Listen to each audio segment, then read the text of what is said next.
So this is just a video to show you how to package an add-on card for a PC. This would apply to other similar small size items. I particularly use this packaging for just your traditional low-end video cards or network cards.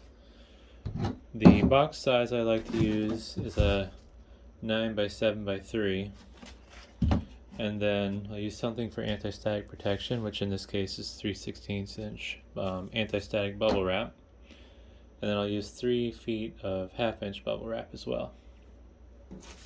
You could just use an anti-static bag, but I like this bubble wrap just because it adds a little bit more protection. So you want to take your bubble wrap, obviously wrap it around the card.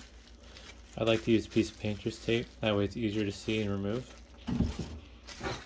Then you take your 3 feet of 1/2 inch bubble and you'll wrap it around, but you won't wrap it around all the way. You'll leave a little bit of a tail, and then you can just put it inside the box. The reason I leave that tail is it fills in that void on the side. It's not perfect, it could be better, but I found that this has been good enough for individual cards, since usually these packages weigh under 16 ounces. Also, you don't have to worry about taping the 1/2 inch bubble wrap around the card. Like normally I would probably tape over the edges and then tape this over too. But generally with this box size, I've found that there's enough friction holding the card in place where there's no reason why you'd have to worry about it slipping. Then from there, you want to finish taping your box, obviously. Make sure those flaps are right nice and tight up against each other, and then the ends are up against the ends of the flap.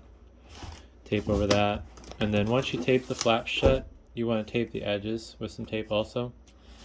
I would do that on camera, but tape is really noisy, so. But hopefully that's helpful if you're trying to ship a add-on card of some sort. You could probably do this with laptop hard drives as well. It'd be a little big for a laptop hard drive. I wouldn't recommend this for if you're shipping a 3.5 inch hard drive, because there's not enough padding there, especially if you're doing like a warranty RMA. If you're doing a warranty RMA of a bad hard drive, you want to use a bigger box and make sure you have 2 inches of bubble wrap. Otherwise, there's a good chance they'll just deny your claim, whether they have a legitimate reason to or not.